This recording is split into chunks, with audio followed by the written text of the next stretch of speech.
Thank you, first of all, for joining us either live or through our recorded link. As always, this is part of our continuing webinar series on foreign policy issues facing both the United States and our global partners. Uh, for those who are joining us live, a couple of housekeeping issues. We ask that you remain on mute out of respect to the panelists and their discussions. If you do have a question during the course of the webinar, please feel free to use the chat functionality and we will read them as they come up towards the end of the program if there is enough time. With that being said, today we're talking about a very special subject that's close to not only our center, but also to me personally. That is the situation regarding the U.S. foreign policy and the national security policy involving Africa and some of the issues and challenges facing that policy. Let's be clear. Africa is a persistent issue and there's a misconception with the American public that many foreign policy officials here in the United States don't understand how important African foreign policy is to our country and to the interests of our allies. Many look at U.S. foreign policy to Africa as largely either irrelevant or non-existent. This, we feel, at the New York Center for Foreign Policy Affairs, is a dangerous situation for three major reasons. Number one, the fact that the content is a large center of a pocket of population that is becoming more and more influential, both economically, politically, and just culturally. That persistent and real economic growth, combined with the conflicts that are current on the continent, are a tremendous issue that must gain the attention of the U.S. National security team and our foreign policy. The economic and political needs are inevitably going to draw the U.S. into relations with the partners in Africa.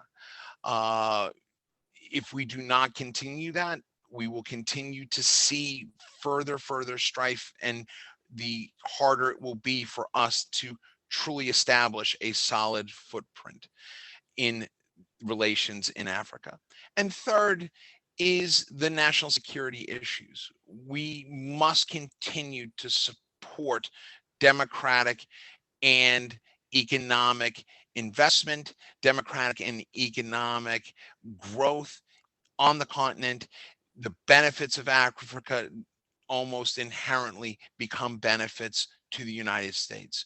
We are very fortunate today to have a great and distinctive panel of experts on this subject today. Let me start by introducing, first off, Dr. Michael Sodipo. Michael Sodipo. He is the founder and project coordinator of Peace International Network, a Nigerian peacebuilding organization based in Kano, Nigeria. The good doctor is an associate of the African Center for Strategic Studies, the National Defense University here in Washington, D.C. Dr. Sodipo has worked extensively on projects related to peacebuilding and good government in Nigeria. He's also the co-founder and project coordinator of the Peace Initiative Network, an NGO that focuses on peace building, good governance, and good development in Nigeria. Also joining us today is Dr. Jumo Ayandele. Dr. Ayandele is a research consultant at the Armed Conflict Location and Event Data Project, or ACLED, and an incoming non-resident fellow at the New York University Center for Global Affairs. Her interests boldly focus on understanding the dynamic relationship and intersection between African conflict, human development, and political stability. Also joining us is Ms. Johanna LeBlanc. Ms. LeBlanc is a Haitian American national security, law, and foreign policy expert. Ms. LeBlanc serves as the senior advisor to both Haiti's ambassador to the United States and the Ministry of Foreign Affairs. Her portfolio includes, but not limited to, promoting the interests of the state before the United States Congress, White House, and other institutions. In 2017, Ms. LeBlanc was appointed to the Commission of African Affairs as a commissioner by the mayor of the District of Columbia, Muriel Bowser. She was subsequently appointed as the vice chair of the commission. She advises the district administration on how to address issues impacting the African diaspora through public policy. And finally, joining us, His Excellency, our Vice President here at the New York Center for Foreign Policy Affairs, that is Ambassador Omar Aruna.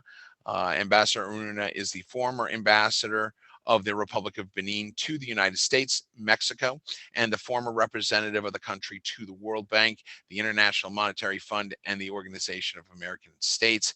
He is currently managing partner of U.S. Africa Cybersecurity Group and the CEO of Global Specialty LLC, as well as, again, being the vice president of our board of directors here at the center. First of all, again, welcome to everybody. I want to start off real quick, and let's talk about, first of all, why Africa is so important, and why the focus and the discussion needs to change when we talk about Africa. Let me start with Dr. Ayandele.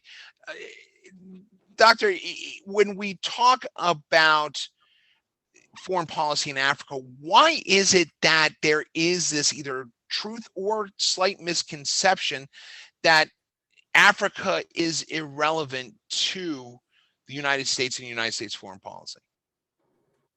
Thank you very much. It's a very loaded question, and I'm going to try to answer it because, there are different perspectives about the importance of Africa to the United States and the United States foreign policy. First of all, one of the arguments that I would make is that it's so far away. When we talk about Africa, there are 54 countries, but we lump them together as one. And we don't realize that there are different nuances, different local contexts, different, security crises that are going on at the same time. And media also has a role to play with in it. So, who are the countries, or what are the countries that media show? Why do they show them? And what are the connections with that? Because however media portrays a particular region, or whether it's a state, it really, really, influences how policymakers view that particular region or state. It is, and Dr. Sodipo, let me ask you then, is America's either insignificant role in foreign policy involving Africa, or the depleted role that Africa plays in U.S. international policy, how dangerous is that, and is that contributing to some of the humanitarian crisis and security crises that we're seeing on the continent?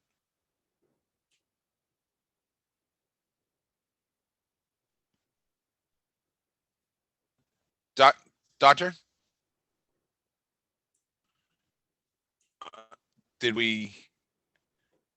That's a very good question. Looking at Africa and the United States of America, just like what my former panelist said, Africa is just far away, divided by the Atlantic Ocean. And when you lump the whole continent into a country of Africa, in Africa, we have over 52 countries. We have, West Africa, East Africa. There's need for the Americans to also understand what are the local content, what are the issues in Africa, and not just lumping them together. And the need for also to engage with the locals, and not only the government, but the local civil societies and local people. I think that will also give a broader picture of what Africa really is, and not just probably maybe looking at it from the governmental angle. Ambassador Aruna, do you agree with that?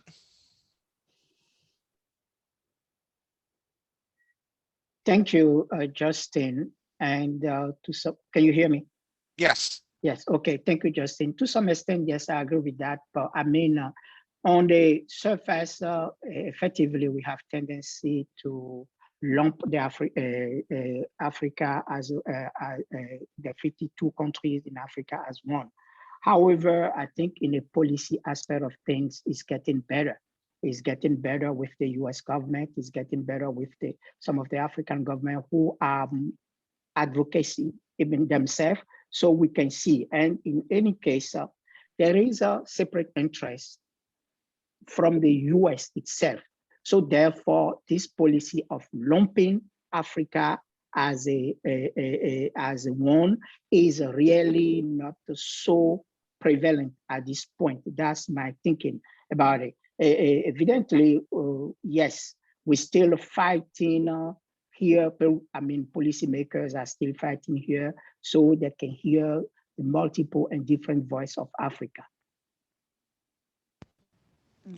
Joanna, let me ask you: is this a situation where money drives the policy? Because I would think, and in my experience, that I would look at Africa and the 54 countries as being an emerging market and a potential investment for American businesses, yet we seem to be losing that ground to other major players, such as, most importantly, China and Russia. Is this a money play? Well, oh, sorry.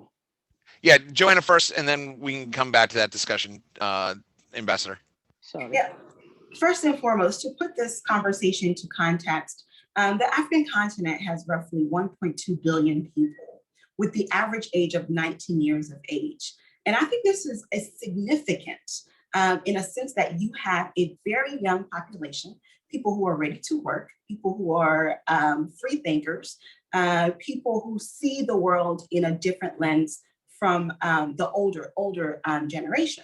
So I think it creates a space for investors and companies to go into Africa and to engage in direct foreign investments in the country. But when you look at the AGOA, Prosper Africa, which was instituted by the Trump administration, so we can't really assess its efficiency, but we can look at AGOA, for example, which is highly underutilized by African nations.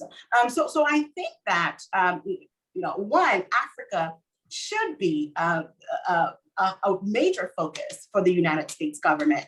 And I think there's a shift with the Biden administration. For example, Chairman Meeks serves as a chair of the House Foreign Affairs Committee. And he recently had a presentation on Congress's robust policy approach as it relates to the continent, because there is an understanding by him and a number of other members of Congress that the continent of Africa is one that is so critical that we cannot afford to not engage Africa and to engage in Right. foreign investments and so forth.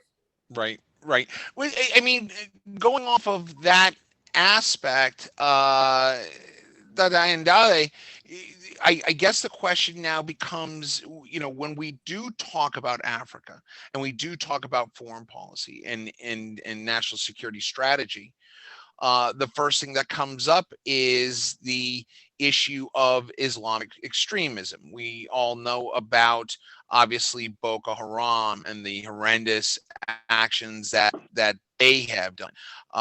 We look at, we don't hear about some of the other organizations like the Islamic State Central Africa, ISCAP, the Islamic Maghreb, the AQIM organization. Is there a correlation, I guess, between what we're seeing in the disinterest of American foreign policy in Africa and the rise in extremism on the continent? I don't think so. I don't think it has to do with the role of the United States in the country and the rise of the Islamist insurgent groups in those countries. It has to do with local context and local nuances and the ability of Islamic insurgent groups to bring in historical narratives to distinguish themselves, us versus them, in recruiting a lot of foot soldiers as well as recruits in vulnerable communities. African governments have to do better, have to be better, they have to be more responsible, they have to be more responsive. They have to coordinate with traditional as well as religious leaders because they hold tremendous influence in those communities. And they have to also see that they have, They have also promulgated the problem with the underdevelopment of a lot of these areas, when you have high unemployment, where you don't have government infrastructure, where you have limited government presence. So all of these things have to be tackled. There have to be a lot of development initiatives, and that is where the United States can come in. So, partnership is very important with international partners, but it shouldn't just be military objectives, which is what we see right now with, for example, funding training, as well as, equipment support in the fight against Boko Haram in Nigeria, or in the fight against JNIM in Mali. It has to be more. It has to be non-military strategies too. It has to be training and, partnering with civil societies, and in building coordinating capabilities between non-government actors and government actors, so that these issues can be solved. Dr. Sodipo, I see you nodding your head vigorously. I take it you agree with Dr. Ayandele. Yes, I quite agree with that, and I think I also want to go to the other side of what is the when to go in terms of national interest. What is national interest?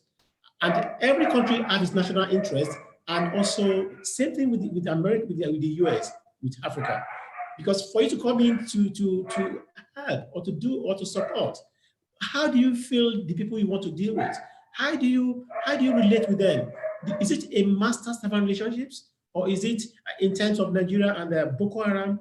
How genuine is the US, in sharing information with the Nigerian government?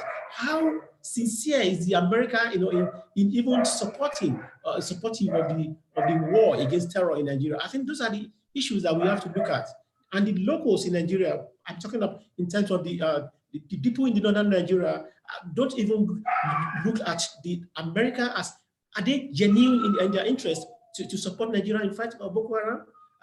A case in point was during the Goodluck Jonathan government, where America refused to sell or to even share information with the Nigerian government. I think these are the things we have to look at. Are they really genuine in what they are doing? Right. Ambassador Aruna, though, going off of what Dr. Sodipo was talking about, it strikes me that, well, let me ask the question this way, Ambassador. Is there a disconnect or the lack of a cohesive coalition on the continent that could effectively not only bring in further U.S. Involvement interests, but also be a deterrent against the uprising or the uptick in Islamic insurgency and extremism? I think obviously the US could do much better than they're doing it now. However, there is some US presence out there. But one thing that is important also is that we have to have a stronger cooperation within African states themselves. As you can see, if you understand, for example, the goals of ISIS and some sort is mainly a territorial grabs goal primarily, in addition to that. So they go to an area where they can settle. And those areas usually are some sort of, to some extent, failed states. And when you look at it that way, obviously the US currently is working with, for example, the G5 Sahel, and to some extent with the Nigerian government to help, but the way they're helping, they don't have foot on the ground per se. They're using some intelligence, and like one of my good partners was saying that I think we do have to enter more into intelligence sharing with the US, and that is an area that the US could improve evidently. But to think about it, they're supporting, they're doing a lot of logistic.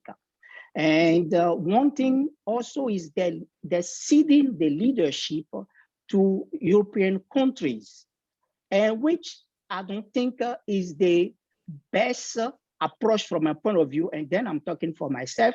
Why? Because when you're hearing on the ground, the population have mixed feeling about that. You see, so I think the US will really, to be effective, engage directly on the ground and better than what they are doing. Not that they're not doing it, but they're doing it on a more leading from behind type of thing.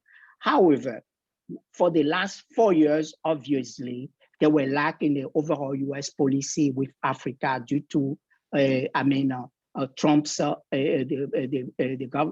US previous administration stand on global affairs. But that's my thinking on that level, basically. Oh, go ahead. Jumo, go ahead.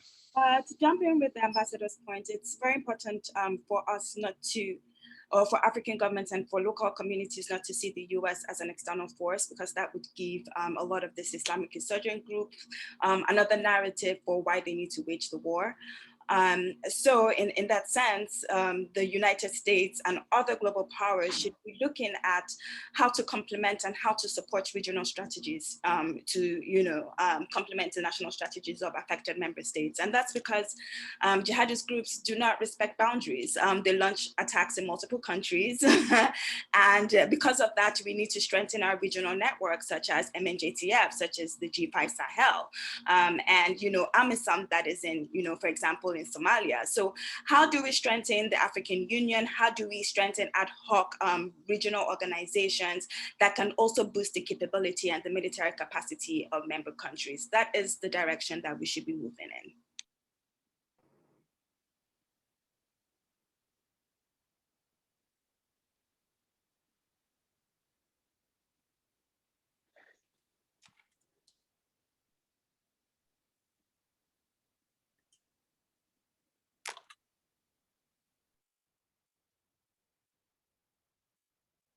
I don't think we can hear him. Oh, I was on mute. My apologies. Thanks for pointing that out. Let me go back to the question, and I want to start with Joanna on this. Is there's obviously an ethnic divide that is an issue that the terrorist organizations have used to their advantage. Is there something that can either help alleviate this challenge or help benefit the groups and reduce the threat from the Islamic extremist organizations? Certainly, as it relates to these extremist organizations, they tend to find weaknesses. Where there's a weakness, that's where they thrive. And when you have these ethnic divisions in places like Nigeria and so many other countries across the African continent, or you have poverty, those are weaknesses that leaders thrive on in order to execute their plans or their agenda. So I think that someone made a very valid point earlier about working on the ground with civil societies and working with the heads of various church groups and or mosques or whatever the case may be, to bring unity between the various groups.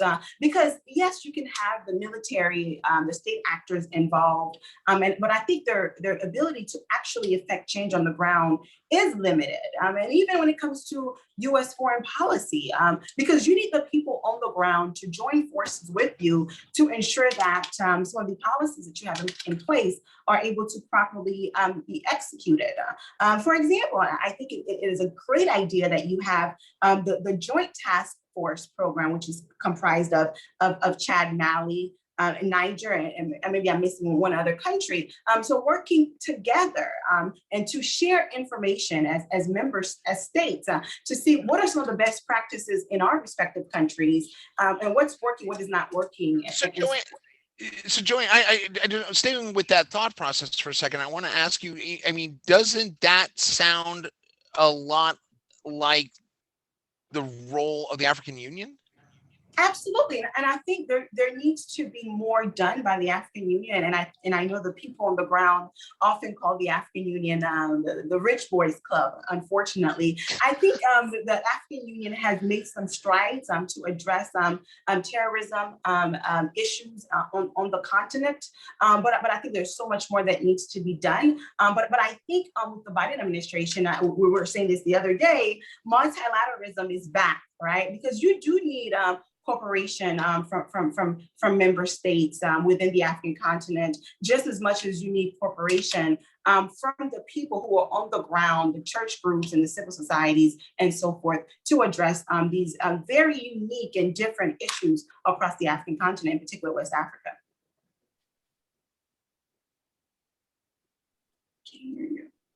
I can't hear you. We can't hear you. No. Can you hear me now? Much better. Yes. There we go. Okay, thank you. Technology, it would be great when we can do this in person. Ambassador Runa, I want to follow up with you on this, and actually probably go around the table with it.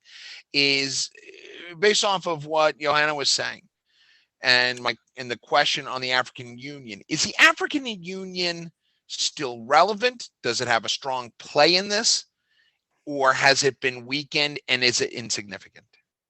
No, I think the African Union is still relevant to some extent that we need it to be relevant. It is important that the African Union. But that's a big gap, Ambassador. I mean, needing it to be relevant and actually having the capacity.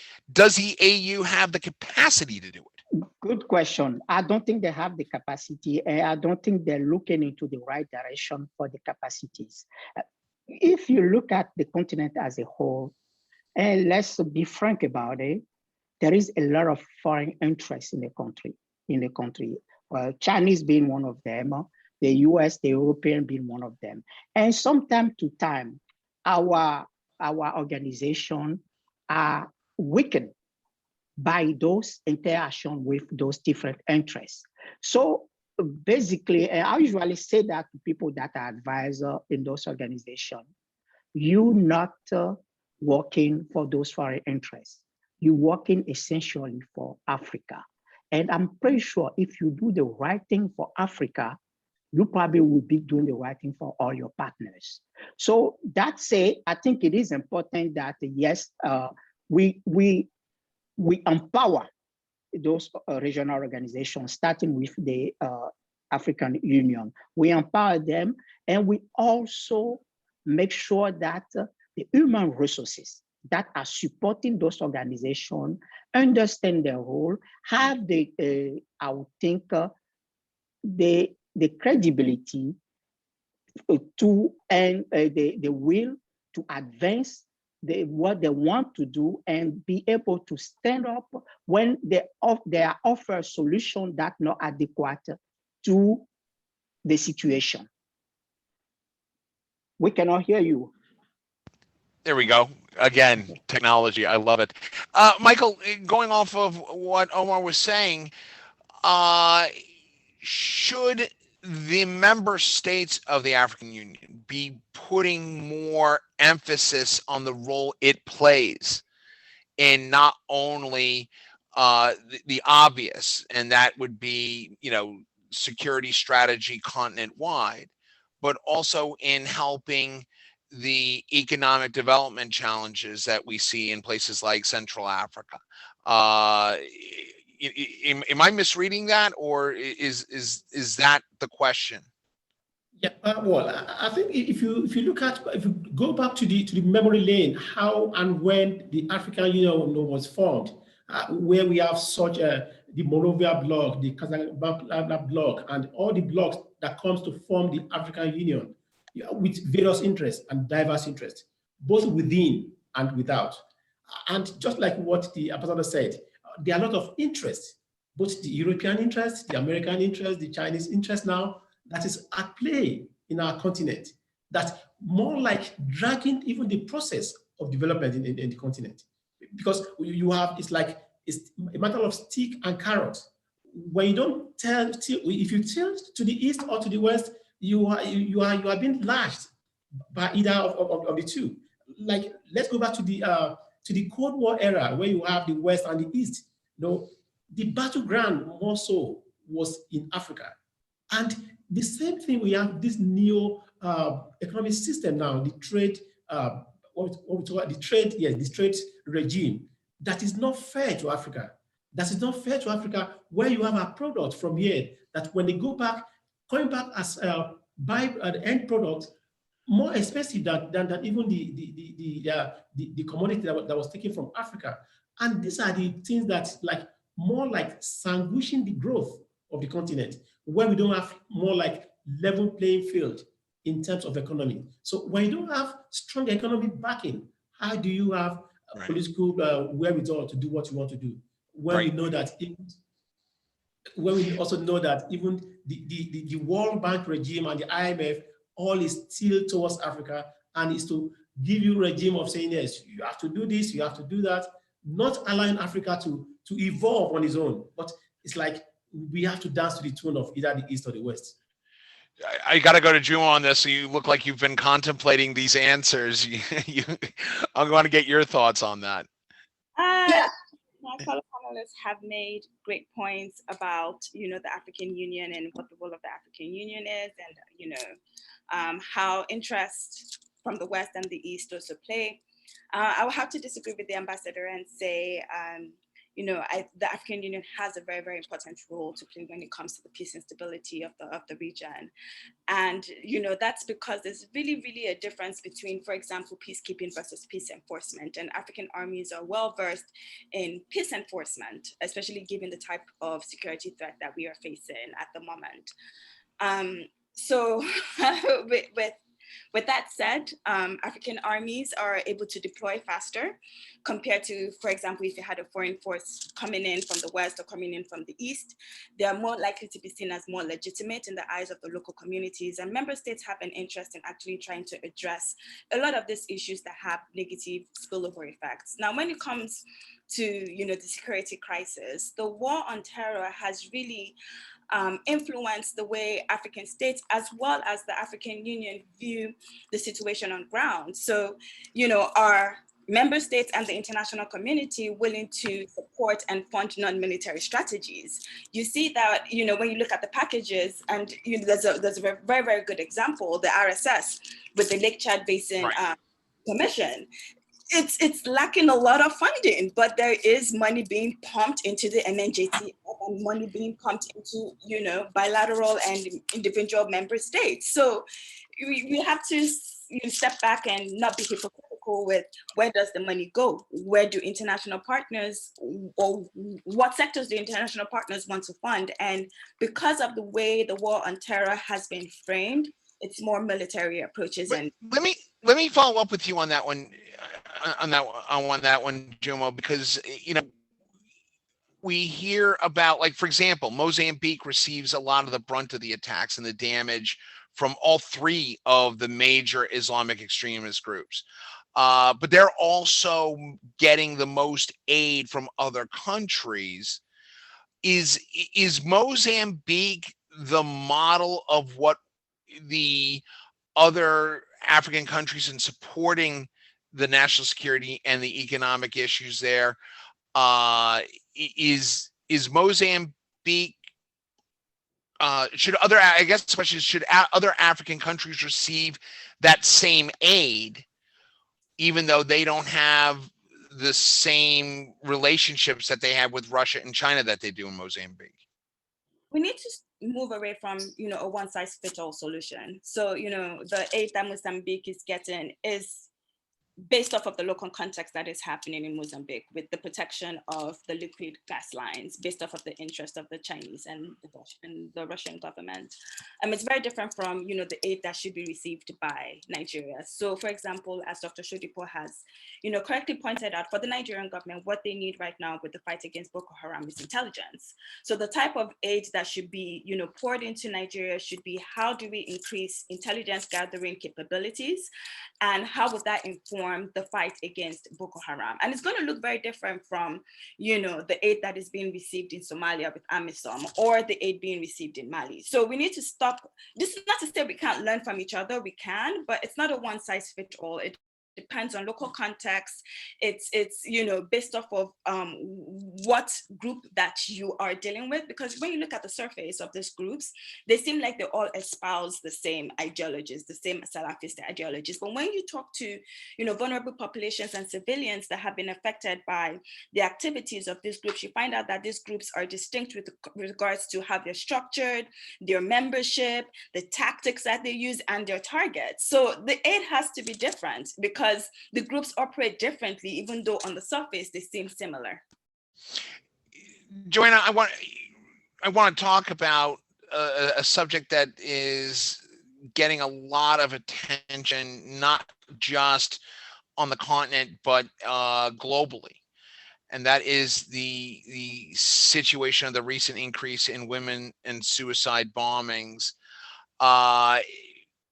Is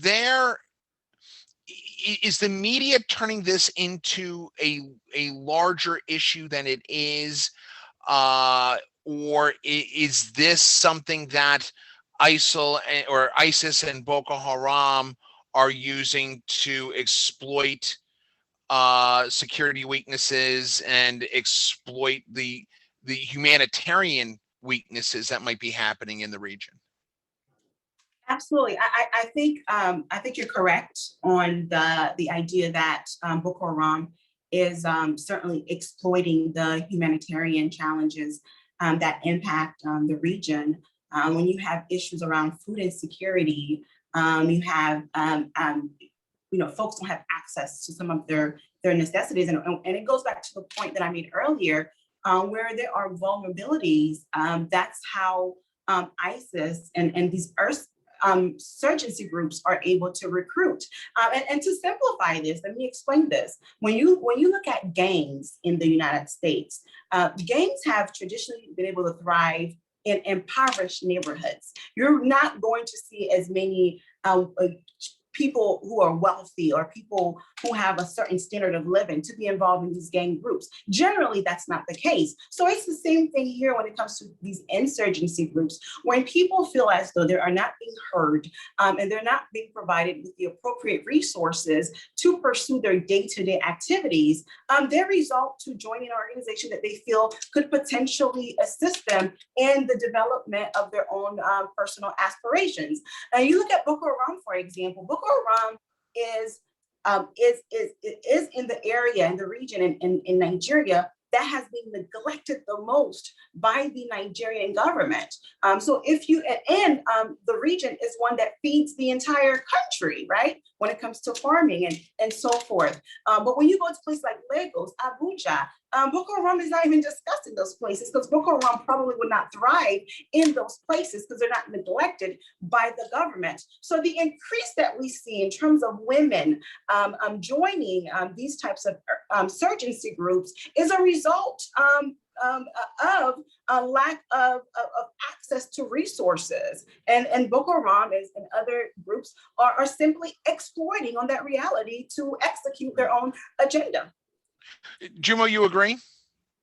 I agree, but I also want us to, move from seeing women as just victims to also, owning some of these decisions that they make themselves to actually join the group. So sometimes it's not just economic, impoverishment or underdevelopment. It's also them believing in the ideologies that these groups espouse. So, when it comes to gender, a lot of times we see women as victims, but, we should see them from the other side too, so that we can make appropriate local responses to deal with both groups.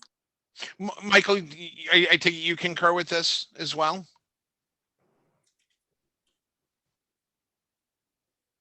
Sure. I do agree with that. That yes, even women need also they also play a very vital role in this war against terror, and there's also need for them to be for their voices to be heard and not to be just to be heard and heard aloud, and for if possible even support for more women groups and initiatives because the women they have mother at home, their wives, and they also have a very strong influence both at home and even in the society. And in northern Nigeria, where I live, and I also know, the need for the women to be put at this in the front burner, and for them to also have, how will I put it, for their voice to be heard. And in this case, I also want to talk about issue for allowing the moderate voices. I mean, the Islamic clerics, those that have moderate voices. There's need for us to encourage them to be able to come out and then to speak more of what are the tenets of Islam and what are even the ideologies being propagated by these other forces.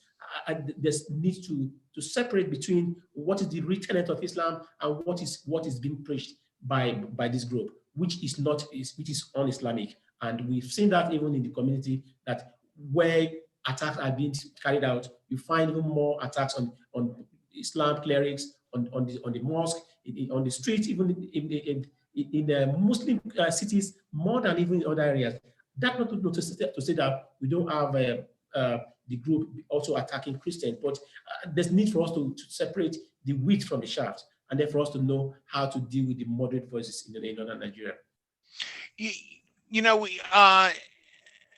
Omar, we talked about the African Union. We've talked about the money coming in from outside players such as Russia and China.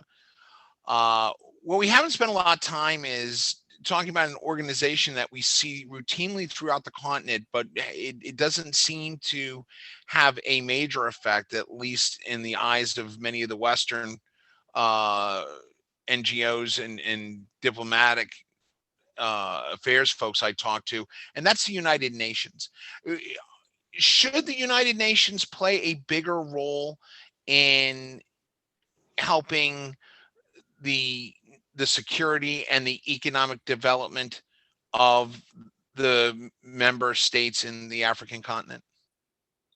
Well, if you're talking about the United Nations playing a bigger role, they're playing a big role, but is it the big role is efficient? That's the question I ask sometimes. Fair enough. They have a lot of footprint on the continent. I think if we can streamline the process and their engagement with the state they are serving, we probably get a better result from that. So yes, then I think we still can rely, and we must rely on the the United Organization, but we need to demand that they fine-tune their engagement when it comes to not only aid or policies, but also security. That's what I say. However, let me go back a little bit behind so we can talk about, because you raised the issue about women and you also raised the issue about Mozambique. That I think is important because they are serious. I mean, there is nuances that I would like to really bring to the question of women. And to that effect, we all are victims, including the women, when it comes to those extremists, because the condition in Africa for those in these areas where the women are a condition that although the women, I mean, to come to the point where you blow yourself up, it doesn't just take, it's not like something that you decide on a whim. It's something that has been ingrained in you. So that's the part I think we should talk about when we talk about the victimization. It's not like we saying the woman should not take responsibility. They're taking responsibility. But when the condition, the pressure, the ideology only steer you to one direction, you only have only one choices. That said, let me go back to Mozambique. Mozambique is for me, is a test case when you come to fight ISIS. especially in this case, a lot of money is being put into Mozambique. A lot of things are happening, but one thing that I think is not happening is that the involvement of the neighbor. For example, we know the classic move of ISIS, just like they did in Iraq. They moved from Iraq, they went to Syria because they were kicked out from Syria. They went to Syria, and from Syria with the US, let me finish up. When the US got involved, they moved to Africa. So now they're operating to some extent exclusively in Mozambique. What happened to Zimbabwe, South Africa? Why they're not getting involved at that level? And why I can have a sense of understanding? Because in Africa, we have a tendency that we don't want to get involved in our neighbor affair, because then we start thinking about this power play, or that's how do you call that? They have a word for it, which I couldn't find. So well, that's one thing I want you guys to think about. Yeah, let me jump in here, Omar, because I want to go back. You know, if you look at, you make the comment, and again, just for discussion purposes, you make the comment that says that Mozambique is kind of the ideal situation on how to fight organizations like ISIS, like Al-Qaeda, etc. Yet it's not just those two. It is the large three extreme organizations that are targeting Mozambique, as well as some other subsects of them. Why is, if Mozambique is the model on how to fight it, why are they consistently getting attacked on their infrastructure, et cetera? That to me doesn't seem like the solution. That's a good, I mean, maybe I need to tweak a little bit that statement. When I said Mozambique is the way, the model to fight, I meant the context is a context that can bring us to learn how to fight ISIL, because everything in Mozambique is there. You have the resources, which they're after, and all the insurgent groups are there. I mean, you're talking about ISIS, but you're talking about some remnant of Al-Shabaab, Al-Qaeda. So you have all these ingredients that, and what I meant by that is that we should be really putting our focus and learning and developing the strategy that could be really evolved toward the other African country. And one of the things that I want really people that we need to think about in Africa is that we need to be able to get involved in our neighbors' disasters. And that is not happening. And that's why those insurgent groups are striving. Okay. Very good. I have to touch on one subject here and I know it's a sensitive subject, particularly with what we've seen even as recently as the past couple of weeks in Benin. But that is the situation of the African Union member states, and not so much the external influences, but can they survive and thrive themselves? And the reason why I asked the question this way, and Joanna, I'd like to start with you on this and then go around the horn, is when we talk about a country's government in Africa, there is a right or wrong conception that there is corruption, that there is greed, money flowing around to the very, very high elite, regardless of the needs of the population.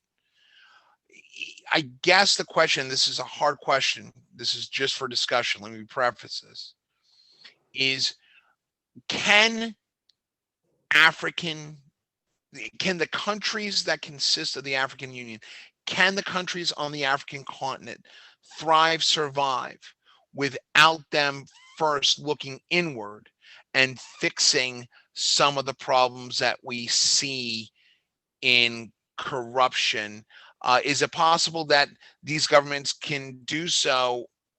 Do they have to collapse and rebuild, or can we save what's there now? Joanne, let's start with you on that. Sure, certainly. I think your question is very relevant. But before I move on to your question, I think the previous discussion, I think there is one key element that was not discussed Sure, as it please, relates please. to the United Nations, is that when you look at the structure of the UN, I think when it comes to the continent of Africa, it is flawed. You have the permanent members, right? You have the big five. You have Russia, China, the UK, and so on.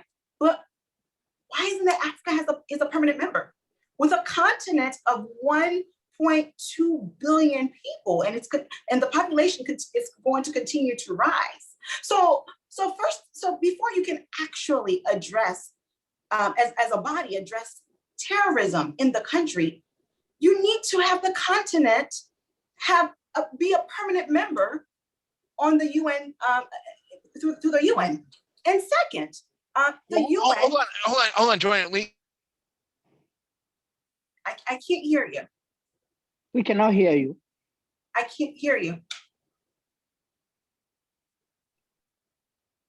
No, we cannot hear you.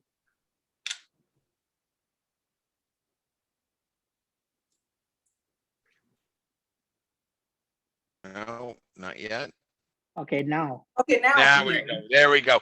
So, Joanna, I want to jump in real quick and ask you this question. When we talk about, Africa having a permanent seat at the UN, I think, how do you dissect the concern that we hear when we talk about Africa, particularly in the diplomatic circles, is Africa's not a nation, yet you go to places like Topeka, Kansas, and you say Africa, and it's like, oh yeah, I've heard of that country. How do you separate the individual flag states that consist of Africa and march that up with giving Africa a permanent seat? I think you made a very valid point, because one of my co-panelists talked about the different interests that different countries have. The interest that South Africa has is not the same interest that Nigeria has, right? So I think we will need, as member states, they will need to have that discussion and to set perhaps some kind of policies that will be relevant to all of the member states, and maybe even more nuanced than that. I agree with you 100%. It is a continent of over 54 countries, right, with different interests and different resources and different challenges and different constitutions, different rule of law, and so forth. So that is something that needs to be considered. But nonetheless, it does not negate the fact that the continent needs a seat at the permanent council because of the country's population and the contribution to the world when it comes to natural resources coming out of the African continent. So that's one. And second, when it comes to the various resolutions that come out of the UN, resolutions have no teeth. They have no legal teeth. It's just pretty much statements that are made and positions that are taken by the different states. But the application of them, what are the resources and the systems set in place to ensure that they are properly implemented? And if they're not, what are the repercussions as it relates to these different member states? So I think those two issues need to be further analyzed when it comes to the UN's ability to properly address the issue of insurgency across the African continent. But back to your question about how will the continent be able to move forward in light of the various corruption issues across the continent? And you are correct. I think that member states have to look inward. We cannot rely on the world to solve many of the challenges impacting the continent. And His Excellency Nana Addo made a very important point when he delivered a speech in front of President Macron, where he said, Africa does not need humanitarian assistance, but more so to engage in direct foreign investments and to have investors go on the continent and create businesses and so forth, and to engage more in a partnership conversation versus a humanitarian conversation. So yes, the governments across need to look at their terrorism, not terrorism, their corruption efforts, to have strong systems in place, to have more transparency, more free and fair elections. So a lot of these challenges, the countries need to take full responsibility. And Jumo, we heard Joanna talk about, the need, they brought it up in front of French President Macron, and the need for, external investments. And yet we see the almost loan shark-like investing that we see coming from Beijing and Moscow. I heard one American businessman who had been doing investments in Africa and spent a lot of money saying, right now, Africa and the African economy generally is a wholly owned subsidiary of Beijing. We've heard stories, for example, of infrastructure projects in African countries being almost repossessed in whole by Chinese corporations. Is the corruption that we kind of started this off with tied in with the exploitation of that type of market buildup by countries like China and Russia? Definitely. I agree with what my previous panelist has said about, corruption and why African governments and states need to do better and be more responsive, especially if they're trying to be more resilient and, want to be able to be seen as legitimate in the eyes of their citizens. Because right now, for most African governments, and this is certainly not for all, their legitimacy comes from the international community. So, if the UN sees them as a state and is willing to provide them with aid and willing to support them and, support their sovereignty, then they don't necessarily care how a lot of their policies are impacting their populations on the ground. And that also ties into corruption as being a big issue. But when it comes to security, which is exactly what this panel is about, corruption is an issue, but it's not necessarily the most important issue. In my own opinion, the most important issue is the lack of state resources. And if we can have the international community pump into Africa and member states a lot of infrastructure that can help with growing their economies, then I think a lot of these issues would be solved, especially when it comes to insurgency and the need to pick up arms so that the government can hear your grievances. And this is what I really argue in my upcoming manuscript. Shameless plug. We're all about the shameless plug. We're all about the shameless plug. That corruption is an issue, but we need to move from blaming all of Africa's problems on corruption. So when we look at the war against violent extremism, I'm going to use the cases of Nigeria, Mali, and Somalia. You look at those three countries, and when you name them, you're like, oh my God, these countries are very corrupt. But when it comes to the outcome and the types of strategies that each government is using and the levels of success, they vary across each country. So, for example, with Nigeria, even though there've been a lot of scandals with, security and, the military, we see that the government is still willing to continue to fund the military and its domestic strategies to improve its military professionalism, to improve its military effectiveness. And, some may argue that that is tied to its role as a hegemon and the fact that it sees its military as an expression of its sovereignty. In contrast, we see, for example, in Mali and in Somalia, that because of their limited resources, they would rather outsource the protection of their territory to international communities and foreign troops on ground. Launching a counterterrorism campaign or a counterinsurgency campaign is very, very expensive. And, being rational and being very logical, if you had two choices of, let me outsource this and, my limited resources, I share and distribute to my patronage networks to make sure that my domestic position is still good and dandy, then I would do that. So, we have to also, see a lot of these issues from African standpoints and not, from top down. So how are African governments viewing concepts such as sovereignty, concepts such as legitimacy, concepts such as security, and how does that inform corrupt practices or policies, and how can we move forward from that? Okay.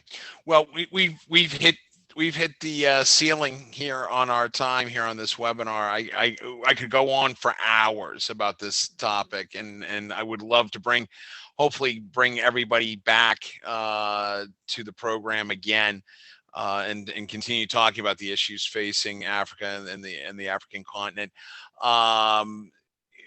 First of all, special thanks to Alyssa Bonk, our program director here at the New York Center for Foreign Policy Affairs, for, as always, keeping us running and making me and everybody in the center look good.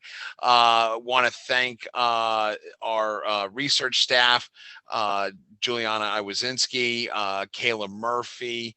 I want to thank Ali and Maya. Thank you so much, guys, for making me look smarter than. Can't hear you. Can't hear you. Can I hear you again? Justin, you're on mute. We can hear you. Wow. Thank you. As always, please continue to look at our programs. Go to nycfpa.org. You can follow us on Twitter, on Facebook, and other social media outlets. If you have any questions, obviously, you can reach us at info@nycfpa.org. And don't forget, we have our podcasts called Message Traffic from Washington, D.C. on all of your favorite podcasting services. I am your moderator and principal director here at the New York Center for Foreign Policy Affairs, Justin Russell. I want to thank you for joining us, and we'll see you again. Thank you so much for the opportunity. Thank you. Thank you.